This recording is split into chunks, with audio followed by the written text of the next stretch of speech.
Welcome to today's edition of Mental Health Matters. Today we're going to be talking about self-care.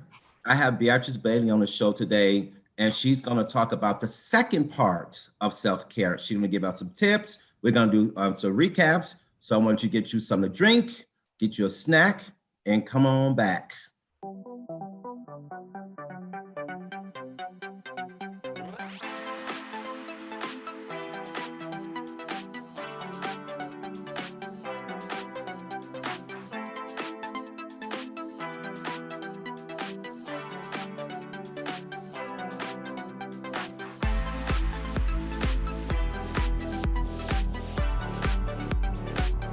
So B, welcome back to the show. How are you doing this morning? I'm feeling good. Feeling good. I thank you, thank you. I at first I was just laying there like, oh, I'm kind of tired, and but as it got close to the time for us to kind of get on and do this interview, I started to get a little bit more energetic. I just recently cut on my heat, so I'm like, it's a little bit cold in here, so I put on the hat and a scarf to kind of keep myself warm. But I got on a You're t-shirt. coordinated, so it's okay. You're coordinated. Yes, absolutely, absolutely. So the last time you was on here, we talked a lot about what we can do to take care of ourselves, and you really gave some good tips. Like it was a really good show. I was really excited, really energetic about Good. what you Thank you. shared, and I wanted to just kind of have a second part, but I want to do a recap of what we talked about. I know we talked about finances, how if we have our finances lined up Right. corrected, Right. correct in a correct way, then that is a form of self-care. We talked about exercise, and we talked about eating. What else did we talk about? We talked about all emotional and spiritual considerations and things like that. So let's go back and just kind of recap a little bit, and then we're going to dive into other areas of self-care. So you gave good tips on why it's important to just eat healthy. Let's talk a little bit about that. Why it's important to just eat healthy, and it's a part of our self-care. What's interesting, right now I have a personal trainer, and in January he has all of us do sugar free. And Oh, what it does, nice. it makes you become very aware of how much sugar that you are consuming. But in order to Wow. eat right, not everyone realizes that it takes time and preparation to eat right. It's really easy Yeah. to go in and grab a box of macaroni and cheese if you have it, or swing by the fast food place. Yeah. But literally, you are what you eat. And Yeah. if you are used to eating soft, fluffy foods like hamburgers and cake and cookies and whatever, your body's going to be soft and fluffy. So Yes, if you absolutely. vegetables and fruit, lean meat, and that it does reflect in your body, and Yes. it's just key for us. Yes. I think the United States is the most obese industrialized country in the world. And when Yes. I would travel to Europe, I could sit down like in Paris, sit down outside. You can see the Americans walking by. Absolutely, Wow. you just see them lumbering by. So Yes. over in Europe and places like that, you've got good food, but you don't supersize it. Yes. Yeah, and then you have Absolutely. to look at. They say if it stays on the shelf, it'll stay on your hips because Yes. good food goes bad. Yes, absolutely. You know, it's interesting. I didn't intend for us to kick off with the food portion, but you brought up a good point about your personal trainer asking you guys to take sugar out of your diet this month. And somebody at my job brought that up about how she was cutting back on sodas and juices and things like that. And that's the point. I'm sitting up, I'm drinking a Gatorade now, Loaded, and loaded with sugar. yeah, exactly. That's what I'm thinking about. But one of the things I did though at the start of the new year, I started a keto diet, which has actually affected me, my body, and my body's really responded to that in a really good way. I actually stopped going to the gym only because I don't lose too much weight. Right. I cooked some cabbage. Last weekend, I cooked some cabbage and some smoked, no, no, I'm saying, no, cabbage and turkey bacon. Really turned out good. I'm telling you, it turned out really good. Of course, I was on the phone. Cabbage. The night before last, I did cabbage. Really? Yep. Yeah, Yep. so good. Just cabbage and the meat. And Right. I called my mom on the phone, and I'm like, "Look, mom, how you cook this?" And she was telling me, and I was in the grocery store when I called. I was just so excited because normally I don't have a lot of patience for cooking. I want it now. I'm one of those people. But Right, I took my time. I cooked it, and I cooked a big pot, and I took them babies down. So I'm right. gonna cook another pot today and just continue on with my keto. Well, it's healthy, and also it's very cost effective. It's very good Yes. cabbage and stuff. I made one. What I did in mine, I had red cabbage, green cabbage, kale, and then Nice. I liked the colorful peppers. So I did the yellow, um, yellow, orange, and what red peppers, onions, and I didn't. Oh, in the cabbage. I cheated a little bit. I cut it up a couple of pieces of bacon and fried Okay. it up, and then used the oil to stir fry. Okay. And then I Yes. used a little bit of kielbasa. And then when Okay. I served it, I sprinkled vinegar on it and crushed red peppers. Nice. Nice. Very good. Very Really, good. Sounds delicious. I like the vinegar part. I like the peppers part. I like veggies in general, um, just in general, but especially when we have it in, with our food and stuff. So right. so it turned out pretty good, I'm assuming. It was. Yeah, nice, nice. So what about the exercise portion? Because I know we talked about that. You just kind of revealed that you have a personal trainer. I stopped going to the gym, but I think I'm going to go back today and just do some light because I can see in my body that I've definitely lost the weight, Right. but now I just want to kind of tone up what I got, and I'm gonna go and just do some light exercise. And I think that's why another reason I'm kind of motivated because I know I'm gonna get back in there today. How Right. important is it to do exercise for self care? Well, it's really important. And the other thing is, whether I want to acknowledge it or not, I'm a senior citizen. And one of Yeah. the problems with the senior citizen is balance. And Hmm. someone, a doctor and a physical therapist told me that for women, if you're over the age of 65 and you fall, there's like a 70% chance that you will die. And I went, oh my goodness, from the fall? No, Yeah, from a yeah, lack right. of upper body strength. So you can't move yourself around in the bed. You get pneumonia, and pneumonia takes you out. Yeah. Now, not Wow. everyone is in a position where they can get a personal trainer. That's fine. But I live in an area where there's walking paths. So I have a Hmm. girlfriend. We walk almost every day, certainly do the week, Monday through Fridays. We walk, get almost 10,000 steps in. And I Yeah, know stretch more. I mean, yeah. I have the roller pads, I have the weights, I've got everything you need to do it.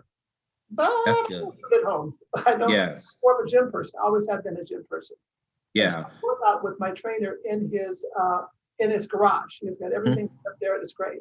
It's great. Yes. Nice. I like that you highlighted that if people can't afford a personal trainer, they can go out and walk. Even if it's not by trails by their house, they can take a drive to a local park Right, and just walk. You can, people can like, especially when you can get some water bottles and do like some exercises with right, that. You can do some push-ups, you can do jumping jacks, get those stretch bands and just do something, just get that body moving, get that blood flowing in right. order to be able to help yourself. And it actually does affect you mentally, like you really start to feel good about Well, you yourself. do For because when sure. you exercise, you release enzymes that are called endorphins, Hmm. like happy enzymes. I mean, Yes. when I would go to the gym, I've always liked going to a gym. But when I go Yeah. drive up to my trainer because he works out, I work out in his garage. I get out of the car and I go, ah. Yeah. But by the Yeah. time I leave, I'm really happy. But the one thing he works on every single time I go in there, we probably do about 15 minutes of an hour's workout on nothing but balance. And I know for Wow. sure I should have fallen more than one time over the Yeah. years. But because Yeah. of the fact that I've had weight bearing exercises and balance, it's really helped me from not flattening out. And when I stumble in the house and my grandson's around, it's funny. They'll go, Grandma down, Grandma Yeah. down. Yeah. Oh, that's funny.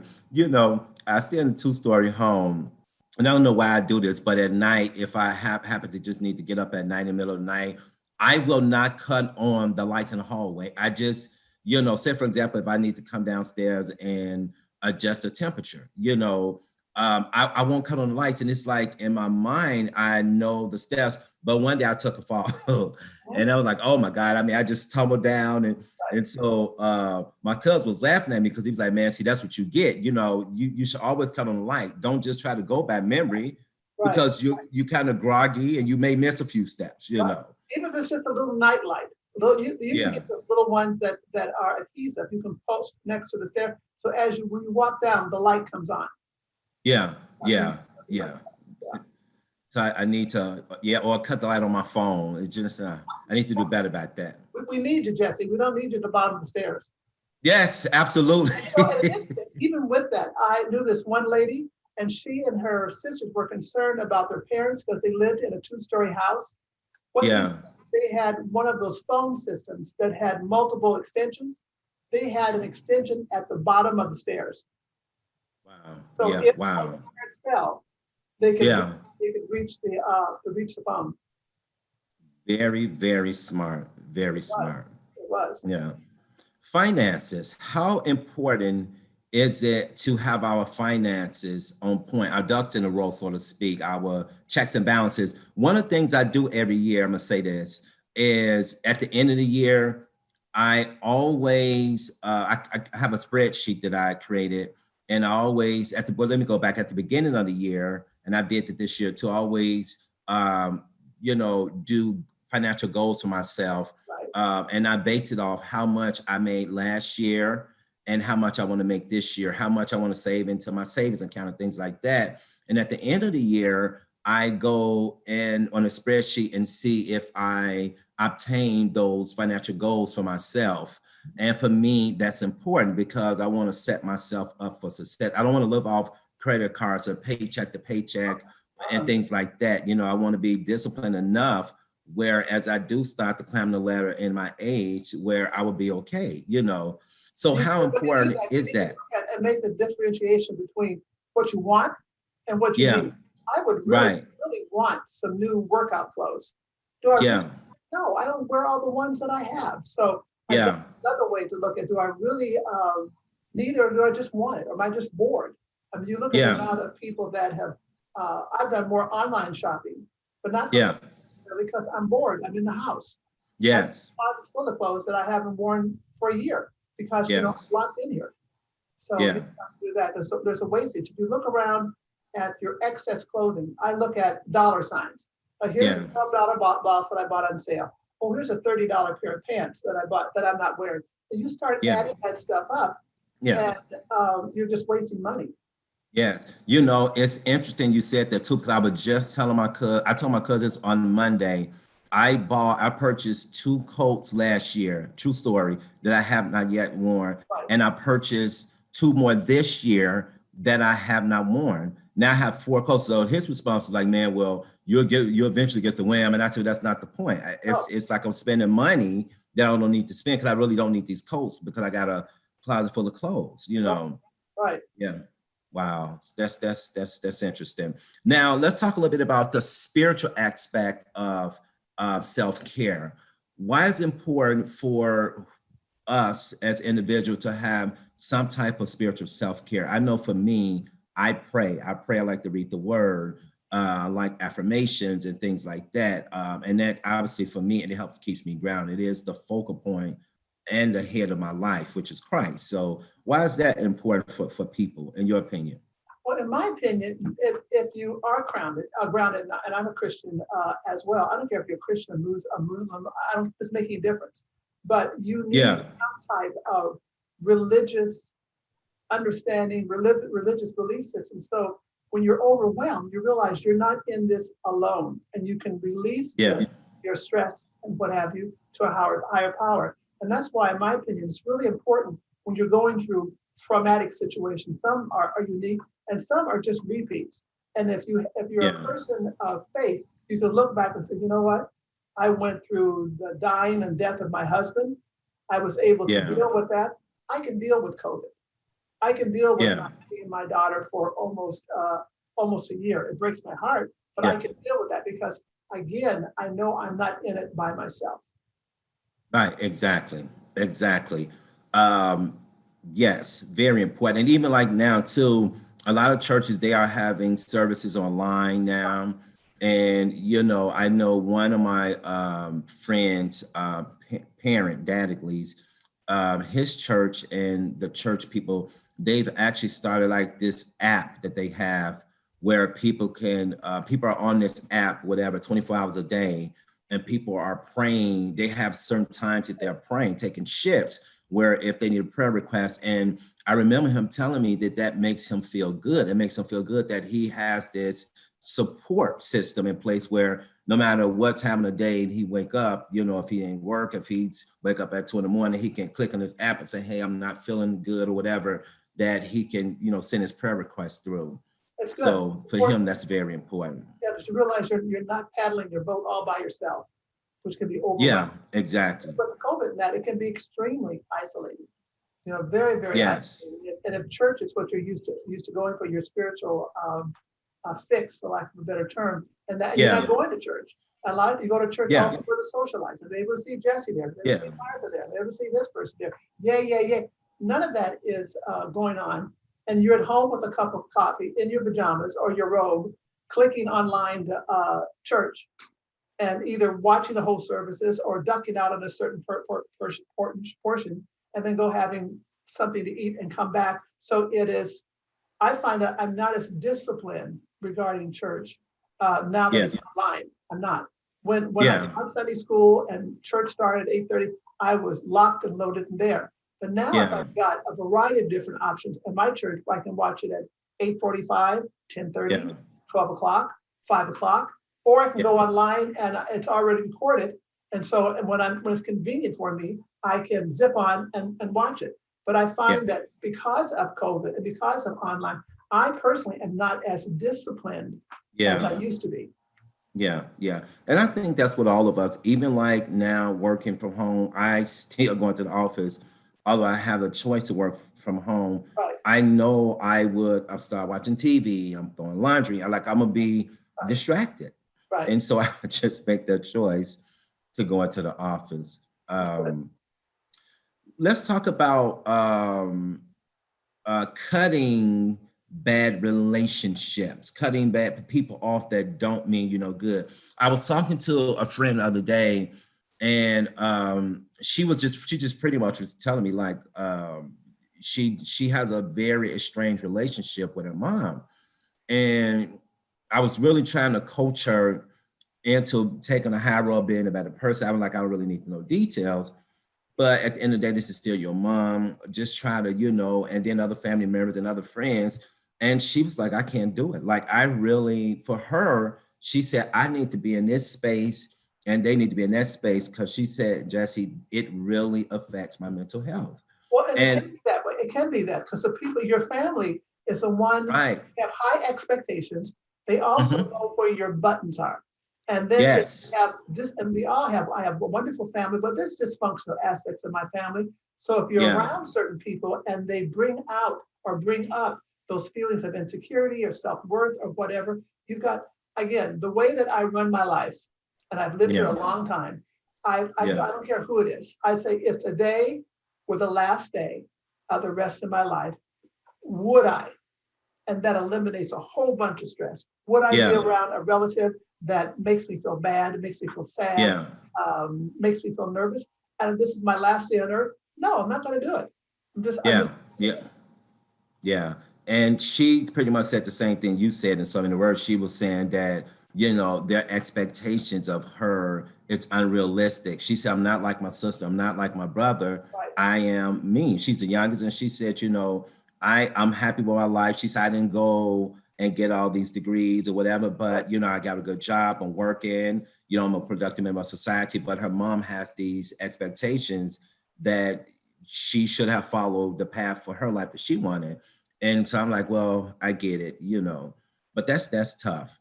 Well, yeah, That's and then definitely tough. some people, whether they're your family or friends, you have to learn to love them from afar. I love Yes, you, but I got to put you on yes, the shelf. I love you, yeah, but you make me crazy. You're a crazy maker. And there's some yeah, people you find out, I call them emotional vampires, and yeah, they have these tubes that they will stick in you and yeah, suck the very life out of you, and you walk away feeling horrible. You should not be in any kind of relationship that when you part from that relationship, you feel worse than you did yeah, before you interact with that person. You don't need that person in your life. I don't care who it is. yeah.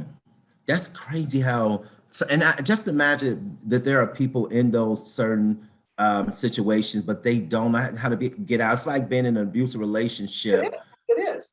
Yeah, And you wow. can be in an abusive relationship and don't have to be hit. Right. Being hit is easier than Yeah. someone constantly draining your feelings of self-worth. Yeah. Or mentally or physically Right, abuse. right, Well, mentally abusing you. Yeah. Wow. That's interesting. I'm definitely one of those people that if I feel, somebody don't have my best interest in mind. Because when I love hard. Like I'm one of those people that if yeah, you're a friend, like I genuinely like love you, like care right, about you, want the right, best for you. right, I'm not like stabbing you in the back and all that crazy stuff right, like people do. And so I don't have a lot of friends. I don't have people who I set boundaries with people. There's only a right, certain group of people right. that can cross those boundaries with me. But other than that, no, because the society we live in today, folks only care about themselves. They do. They do. And and Yeah, after someone told me, if you leave this life and you end up with three good friends, you've lived a good life. And you have to I ask can yourself believe it. also, why do I need all these people in my life? I Yeah, mean, it's hard enough for me to take care of me. Why do yeah, I need all these extraneous people? There are an awful lot of emotional work in my life. Why? yeah, Was I brought to this earth to help solve the problems of the universe? Or no, no. yeah, So yeah. you have to protect your own self. Exactly, exactly, exactly. One of the things I like about you too, B, you are very comical. We also talked about laughter too, and you do a lot of laughing. You're very comical. You're strong, but you have your personality. To me, it's very inviting, and it draws people in, and it disarms people. You're a straight shooter, but you have this comedian type of side to you. And I really, really like that. And why is it important to have a good sense of humor? And even though it's during COVID and life throws those curveballs at you, but why is it important that we laugh and still be able to rise above situations in our life with laughter? Well, it's important. First of all, I don't take myself as serious as I used to. When I was younger, I have Yeah, always been the class clown. I used to take what I said and did very, very seriously, and then yeah, I'd be hard on myself. But I mean, God had a sense of humor. He created us. I mean, He had that, oh, let yeah, me make some people who are supposed to be in my image and let them do everything that's not like me, ha yeah, ha. exactly. So no, I try Yeah, to find humor. Even the book that I wrote, both books that I wrote that are guides to handling your end of life issues and dealing with death. There's a lot of humor in there. There are a lot yeah, of humorous things that happened when my husband was dying. There were times he and I would really laugh about stuff. It wasn't funny yeah, because he was dying, but I would try to interject humor whenever it was appropriate and whenever I could. But you also have to be careful with people like me. And I'm going to give you a B. yeah, Bailey insight. Anything I say in humor, there's a bit of truth to it. yeah, yeah, I may soften it with a joke or whatever, but listen to what I'm saying because yeah, there is more than a shred of truth in what I'm saying. yeah, So yeah. don't tell, I can don't tell believe it. anyone that, okay? Don't tell anyone, all right? Yeah. Yeah. I bet you was a lot of fun throughout the years. That's it, depends on who you talk to. But I was always, when I've gone back to class reunions, people come up to me and tell me things that I said and did that I don't remember saying or doing, but there was usually around some type of humor. Yeah, yeah. I was the class clown in high school. I was a jokester, a comedian. Like I've always liked to laugh and joke with people, and I like pushing the envelope with people. Like if I have friends who I have a friend who was extremely quiet. Like he's quiet and I when I get around, I like just pushing his buttons or saying things I know he's uncomfortable with, and just because that's just my personality and stuff like that. And I I've have a always been girlfriend. like I that. have a girlfriend. I used to sit next to her. The church I used to go to, I would sit next Uh-huh. to her, and I would tell her something. I mean, she's about as ladylike and straight laced as you can imagine. But I'd lean over Yeah. and say something to her, and she would just close her eyes, put the fan up to her face, and just shake. She said, I have no business sitting next to me. I said, no, you don't. But her daughter was Yes. next to me. She says, B, I love it because you bring Yeah. out a side of my mom that I don't normally see. But I'll And get her. that's I'll get her to laugh. that is 100% correct. And that is the reason why I do it, to bring out this other side, because when you have friends, you see what's on the surface, Right. but you have the ability to see something else And that's the side I want to see, right, you know. total person. Yeah, exactly. 100% correct. So we just recently we just saw on TV that I know you know where I'm about to go with this, that the state capitol, the capitol in Washington, D.C., was bombarded by Trump supporters who are angry about the decision that was made by the American people to vote Joe Biden in. Let's talk a little bit about that, because I think when that actually was going on, some of my staff members started calling me, and they was like, you know, this is going on, and you know, we need to be careful. And there was a protest down here in Sacramento as well, and they was like really like genuinely freaking out, and they was Right, concerned about me. Now, these are some of my Caucasian staff. They was concerned about me, you right. know, and I said, I'm good, I'm okay, don't worry about me. But let's talk about that, because that has definitely affected a lot of people mentally, It has. and obviously physically, because we got people who, I think 4 people who died Right. from that situation. Yeah. So You what know, do you it's think about interesting that? because I got off of Facebook beginning of the year. I said it's sugar free, and I was going to get off of Facebook for 90 days. This Yeah, thing happened nice. at the Capitol, and I was so dadgum angry and needed an outlet that I did go back on Facebook for uh, Yeah, for a few days this week. But today I got back off, or else I'm going to have stroke, because it's yeah, just so ridiculous. And it was yeah, interesting because I was listening to one of the television commentators, and some people were saying, "This is not who we are. This is not who America is." And the guy was white. He says, "I disagree. It is right. part of who America is. They've just Yes, they've transformed themselves from the Night Riders, the Ku Klux Klan, the Jim Crow people, and the white supremacists and misogynists. They've just morphed into this group. But this has yeah, always been a part of the United. It's an ugly part of the yeah, United States because it's not united.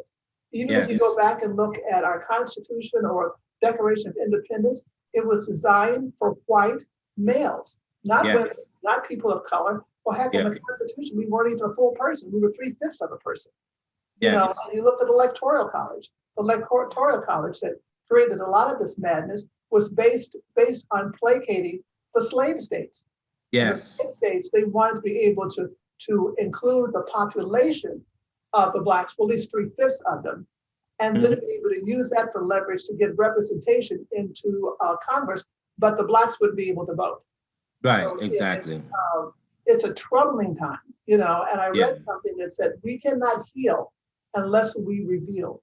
And we cannot pretend that what went on at the Capitol and compare it to whatever the Black Lives Matter movement and the police response. And now they're finding out that part of the response, they're police officers.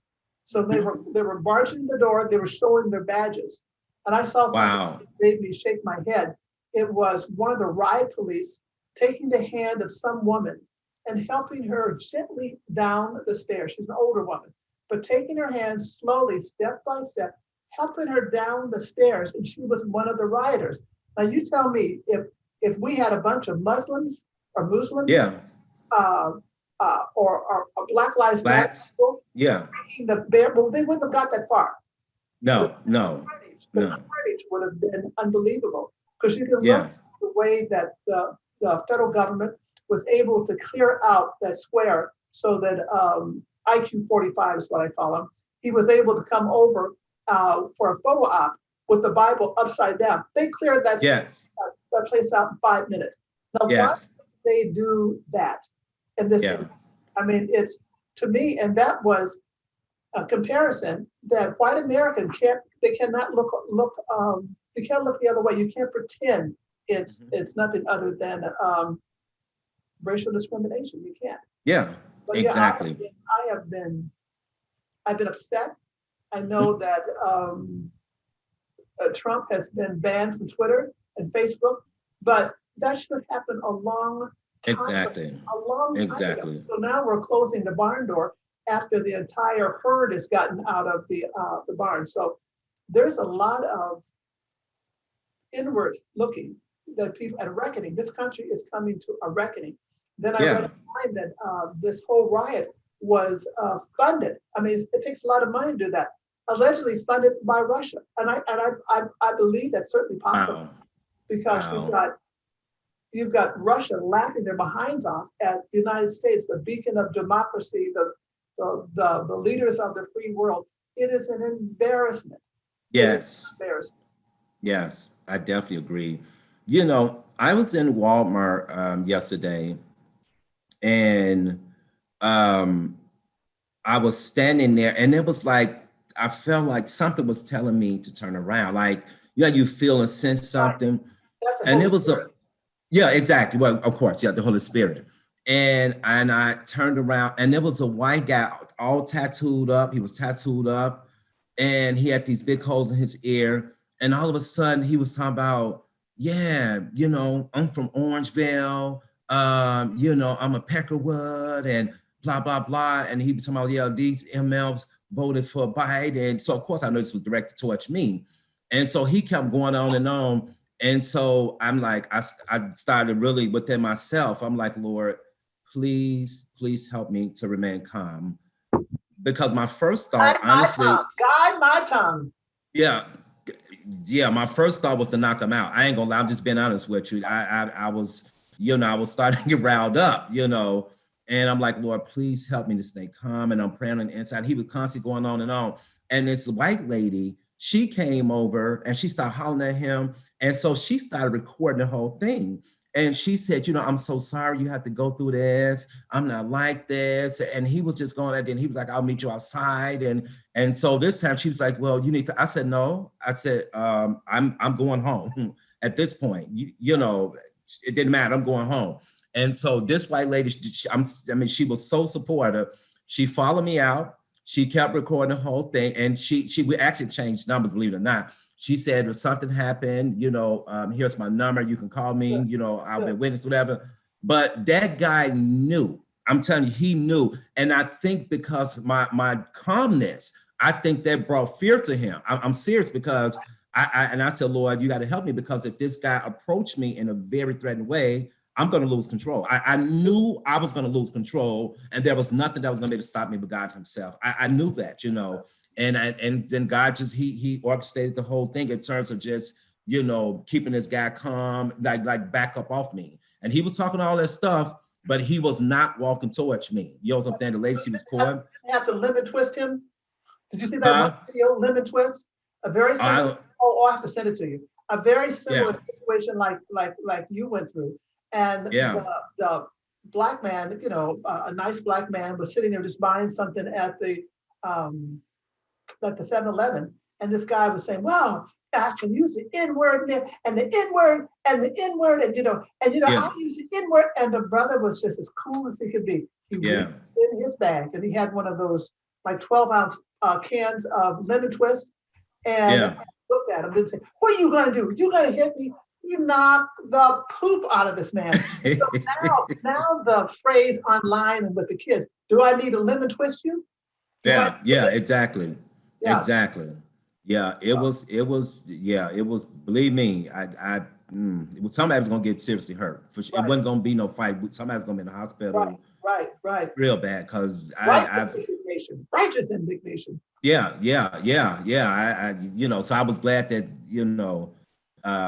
that turned out the way that it did. But it's crazy because of course, he was, you should, you voted for Biden and all this crazy stuff. And he was a Trump supporter. So he was angry Right, at the result. What do I got to do with it? You know what I'm right, saying? Because I'm right, black, right. you know, Like my but daughter says, she says, are all Republicans racist?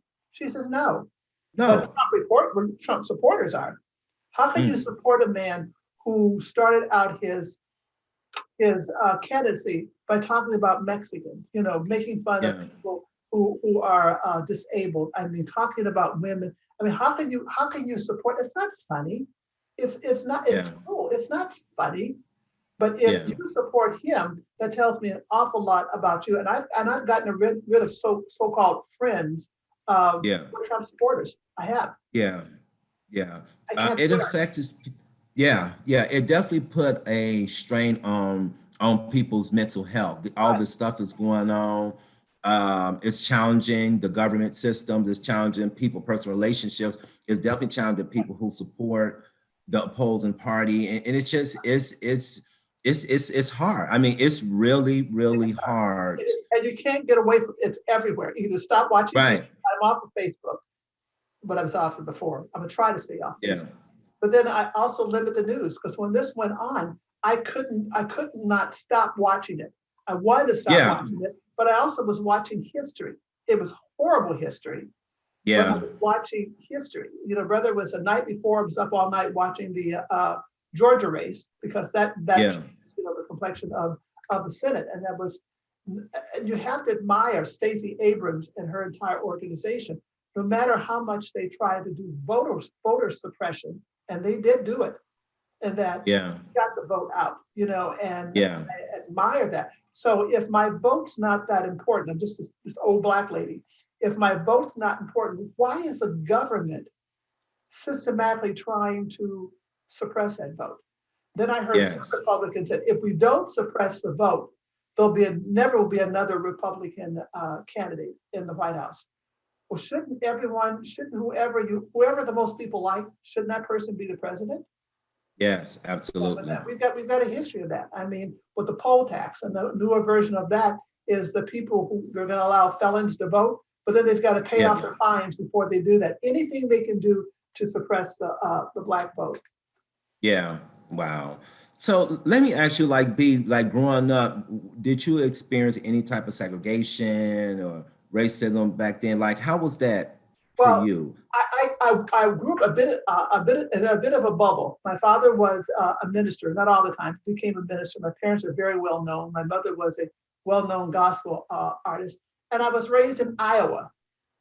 Okay. Iowa, already. All So right. you Yeah. figure that, like my Yeah. high school graduation class, there were 500, I think, and 68 people in my graduation class. There were 8 blacks. Okay. So I was used to being in the minority.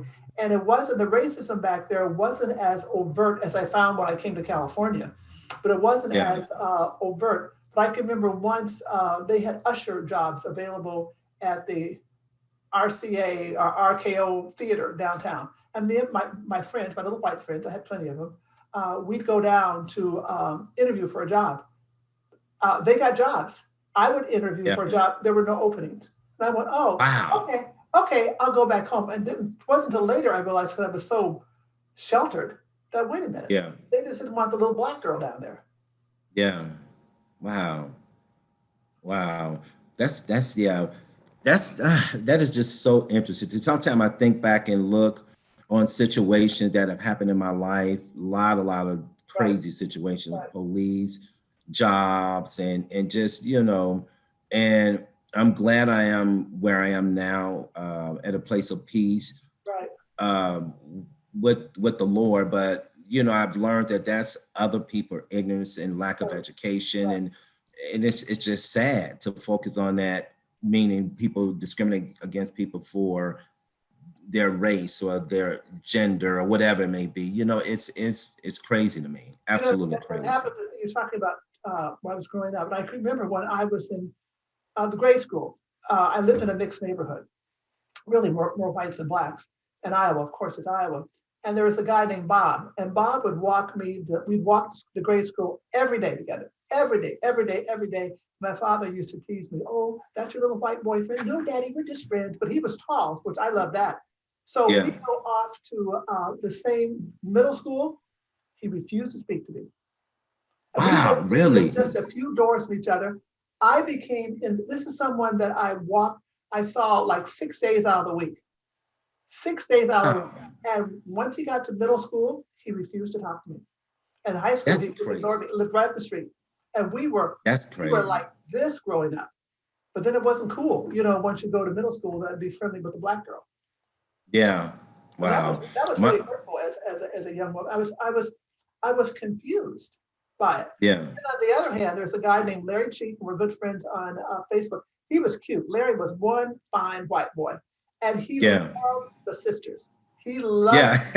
He would go out of his way to, hey, home girl, talk to us, but didn't try to act like. But he was a very popular guy that went out of his way to be really nice to all the black. All of us were in love with Larry, and that That's so awesome. you had options on how you're going to handle yourself. Right, right.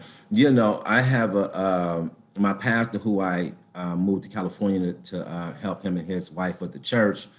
He's like, you know, close to 90. He was telling me about how, you know, back then, that so he was from Carbondale, Illinois, which is, if you do the research, Where? it's a very Carbondale?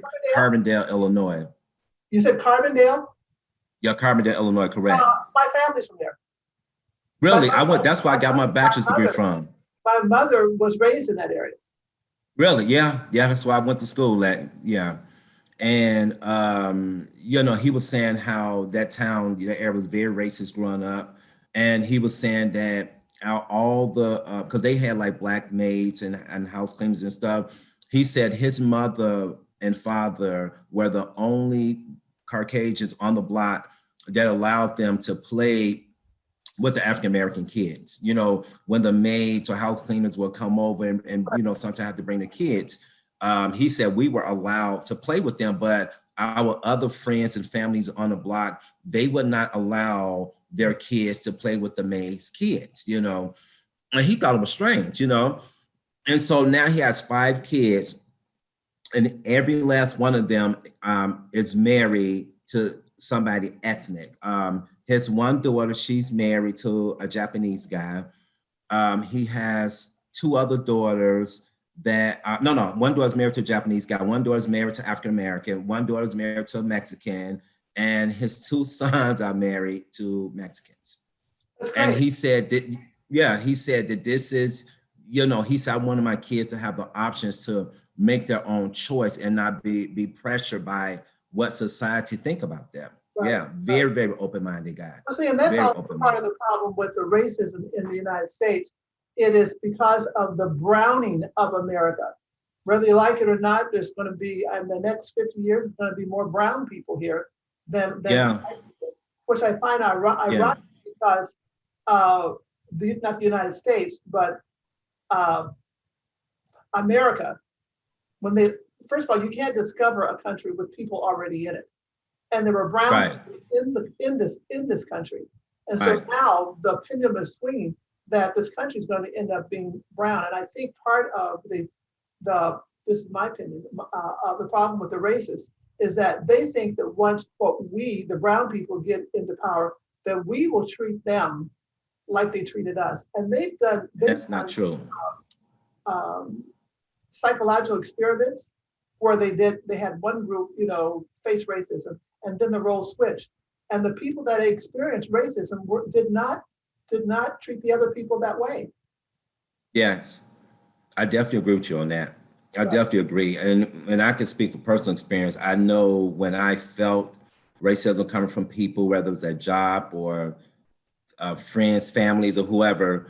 I just, yeah, well, as I grew older and Wiser. wiser, Right. say like that, because if I was like in my 20s, it'd be a different story. But I'm like, that's their issue. That's not my issue. I can't, you know. So Well, yeah, in my opinion, it's important for you to get out of your bubble. I'm very yeah, comfortable around white people. I am, but yes, I was raised with white people. I'm from flipping Iowa. Come on, I mean, so yeah, but that also has been a negative aspect for some blacks that I know. Oh, you're an Oreo. You're too comfortable around me. right, exactly, It's like exactly, I'm damned if I do, damned if I don't. But I would encourage yeah, you, get out of your bubble, whether you're black or yeah, get out of your bubble, and don't yes, your bubble should go beyond the safe blacks like you and I. We're safe blacks. We yeah, don't right, we don't you don't wear yeah, you don't wear your pants sagging. I don't yeah, have yeah, thousands of piercings and all that. So I'm a safe. yeah, Okay, yeah, your bubble and get to know other people outside of your culture. Like yes, some of the nicest people in the world are the people from the Sikh community, not Sikh. We say Sikh. We say Sikh because we don't like the term Sikh. You will not yeah, meet nicer people than people from the Sikh community. But do you know anyone? I mean, oh yeah, those guys that wear turban, they're from Arabia. No, they're not.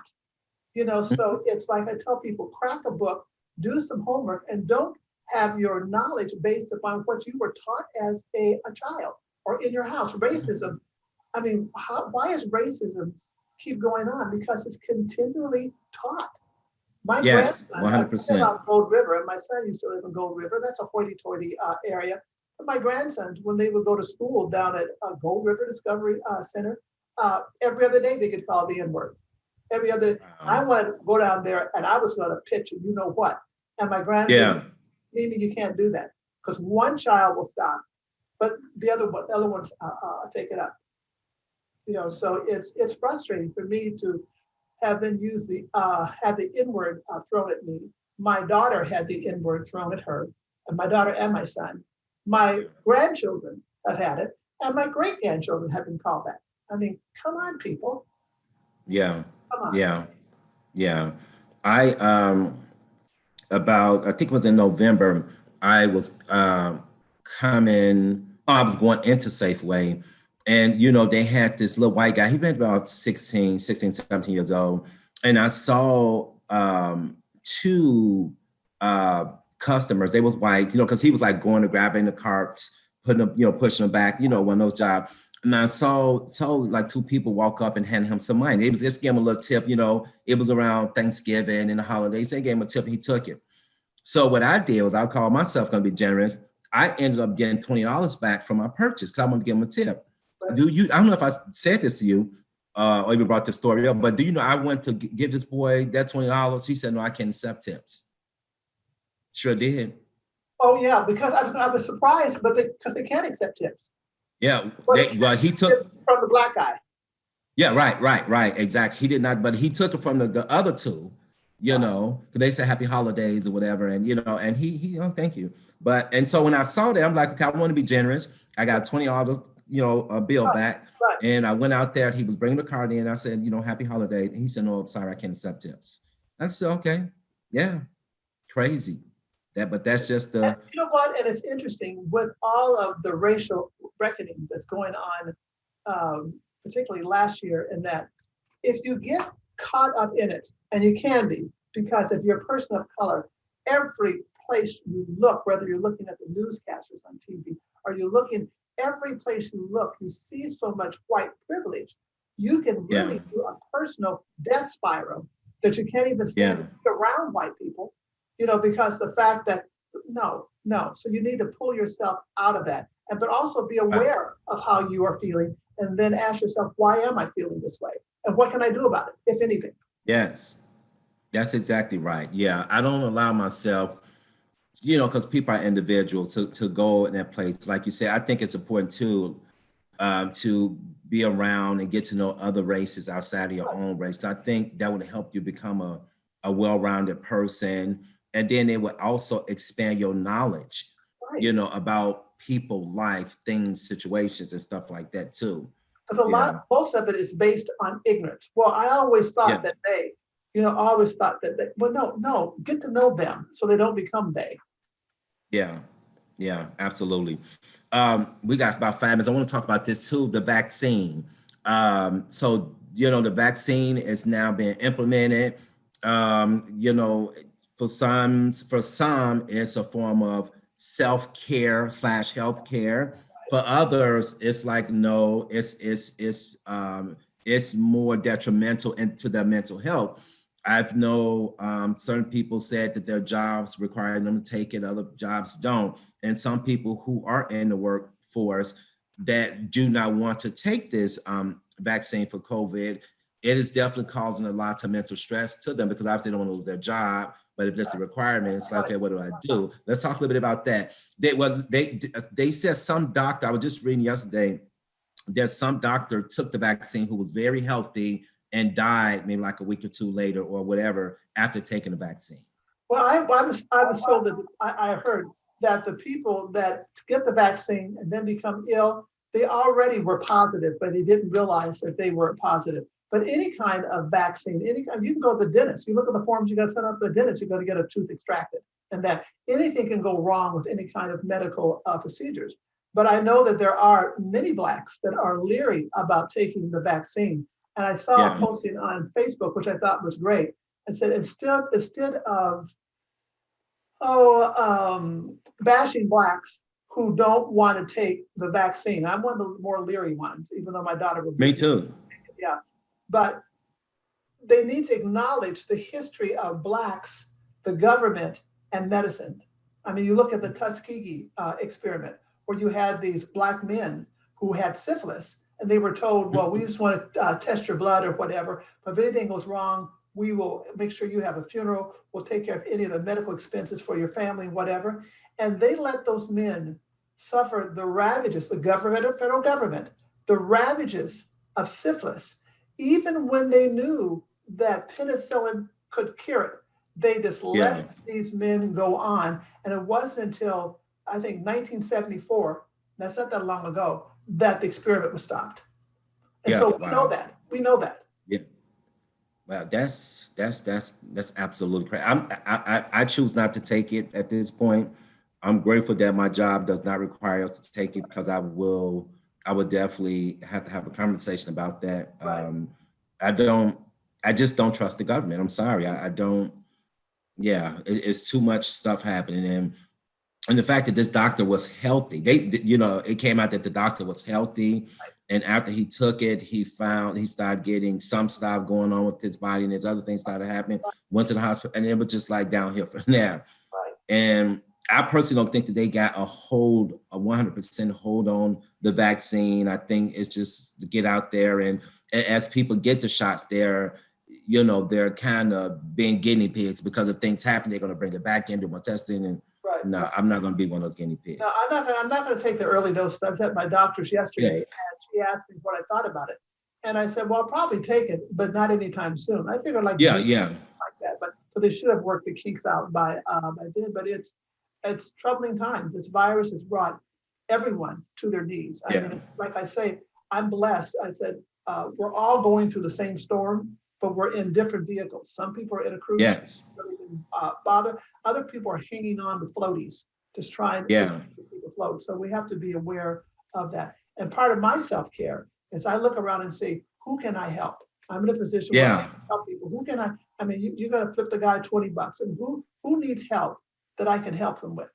So yes, that's something else to help you get out of your head and do something positive. yes. Okay. Well, B, that concludes our show. That's it for today's edition of Mental Health Matters. If you like this particular show, if you would like a DVD copy of the show, or if you would like to be a guest on our show, please dial 916 366 4600. Thank you.